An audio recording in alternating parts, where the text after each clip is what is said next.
All right, so I want to talk about behavior, your goals, weight loss, fat loss. A lot of us are trying to get to a certain point, whether it be look better, get stronger, get better at our sport, get better at our job, get better at our business, whatever it is we're trying to do, we are working at it. And one of the things that's sort of hard to grasp or understand, or what's the word, have faith, I guess is a better term for it, is that there are certain behaviors that's going to get you somewhere, like logging your food, following a diet nutrition plan, doing your cardio, doing your weight training, working with a coach, going to the gym, etc. Making these disciplined habits.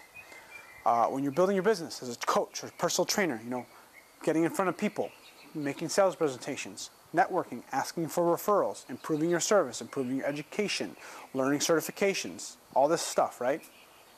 Networking with other people that can help refer you business as a trainer or coach, or whatever particular endeavor that you're in, whatever it is you're doing, there's certain behaviors that have to be consistent. You're basically hustling. You are hustling to get to where you want to be. You are hustling. You're doing work. You're doing disciplines, weight loss, fat loss, powerlifting, trying to deadlift a certain amount of weight, squat, bench a certain amount of weight. You're hustling. You're constantly working at it. It is a constant process of work. And the results that come from it are sometimes very small. Sometimes there's no results. There are no results. Or the results are maybe the results come later. There's a bunch of videos I've made on YouTube that I spent a lot of time on. And I get this crap in my head, and I don't know if you go through this, is that you get this negative thoughts about, is this worth my time? Why am I even doing this? Sometimes I do that, sometimes. And it kind of throws you off. It makes you doubt yourself. Kind of going on a little bit of a tangent, but the point I'm trying to make is that there are certain behaviors and certain things that you do on a regular basis that allow you to have a thriving business as a coach, trainer, sales professional. There are things that you do as trying to lose fat, trying to get muscle, trying to get stronger. There are certain things you need to do preparing your meals. And if you don't get results right away, maybe your results are lagging 1 to 2 to 3 to 4 weeks. And one of the reasons why is because you're making a change. So this is kind of where you're at, right? And then this is what you're doing, right? And then you make a change that's this big. So in your mind or in your thought process is that your results should be this big. When in reality, even though you went from this amount of kind of changing behavior to this amount of changing behavior, your results are still going to be very small relative to just how things work. If you just think about how many calories it takes to burn a pound of fat, it's going to take a long time.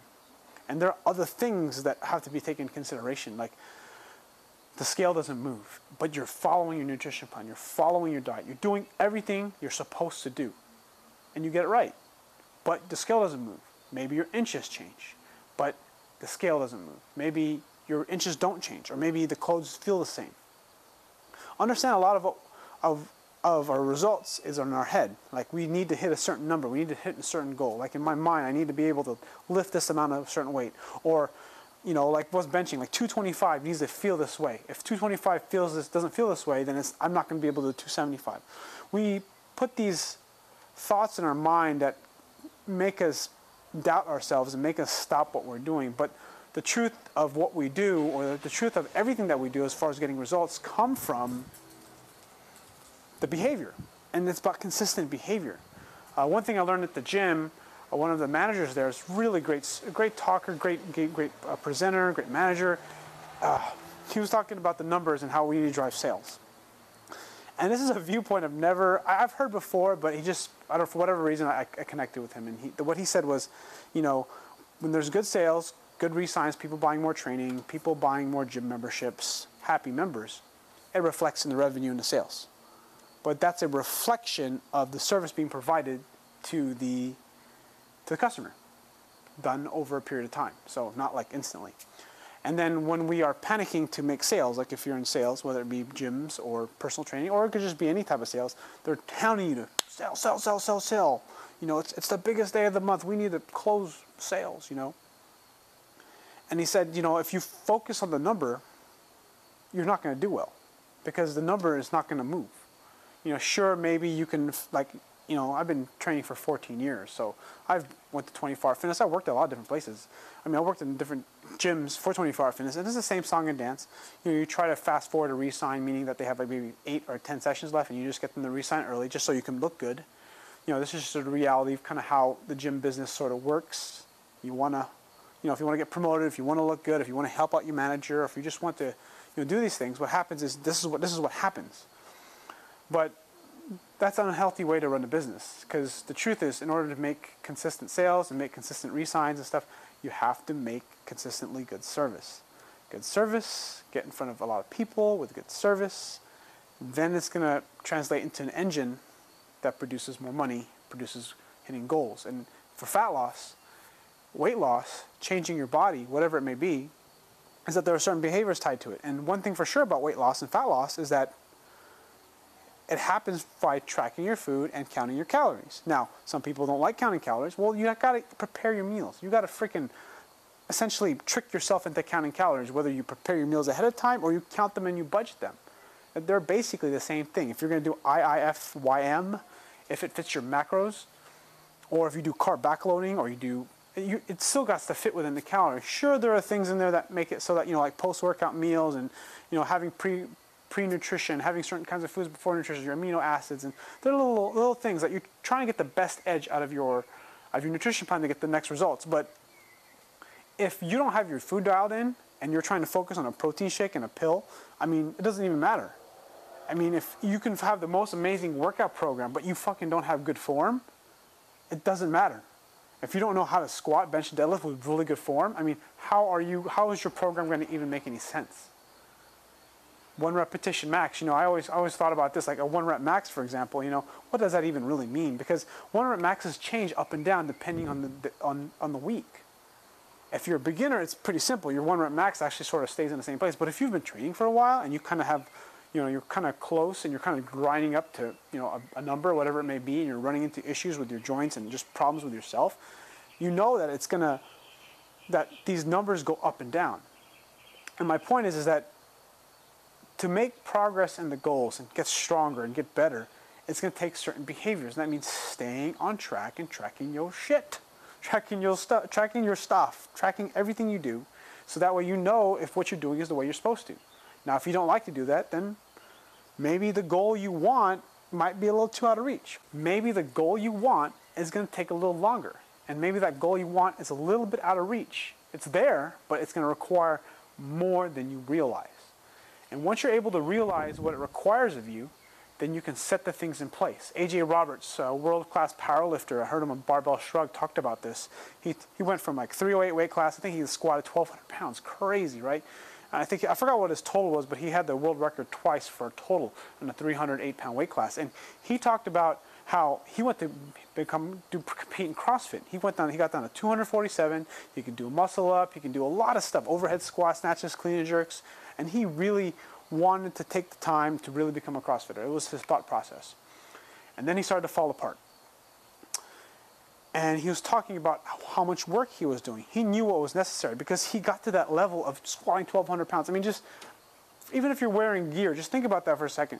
You have 1,200 pounds on your back. One of the things that sort of amazed me, when someone benches 400 pounds, it's the most amazing thing for me to see, because have you ever felt 400 pounds on your wrists? It's ridiculous just thinking about it, right? And with what AJ Roberts, he was talking about how what he was doing to achieve this goal. He said it wasn't really a matter of whether I could do it, it's whether or not I was going to sacrifice all these things to get there.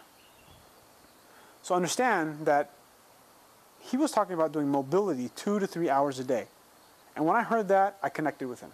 You know why? Because I'm fucking broken too. I got all these tight tissues. The reason why you see me do all these mobility stuff and I talk about mobility and injury and pain is because I suffer from a lot of it, and I research it because I'm trying to fix myself and try to keep lifting heavy and try to make progress.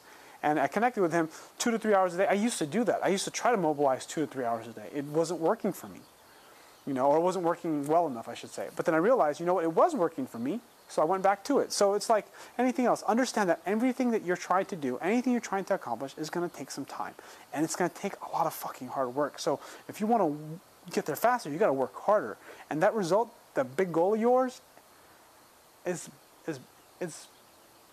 whatever it may be, understand that you've got to be patient, you've got to be committed, and you've got to understand the amount of work it's going to take. It's really the behaviors you need to be focusing on, the behaviors. And then what controls your behaviors on a regular basis, on a daily basis, is what goes through your head. If you control what's in your mind, in your brain, what positive and negative, it's going to run through what you do. I mean, have you ever 90%, my 90% a 1 rep max, 90 to 95% of my 1 rep max, like 515, 525 on a deadlift, right? And I approach it, and I got all this shit going through my head. And the best thing that works for me is I have to blare music. If I pick the music loud enough, I can't think. All I'm focused on is ripping the shit off the ground, ripping a head off of a lion, as Jeremy Hamilton says, right? And then sometimes with the bench too, you have all this crap that goes through your head. And this is the same thing with anything that you're training for or working towards. Sometimes it fucks with you, and you have to get that shit out of your head. So that way, it helps fuel the right behaviors to get to where you want to be, whether it be like a physique or bodybuilding show or whatever it is. Understand that for you to get to that spot, that place you want to get to, pay your dues and understand what's required of you.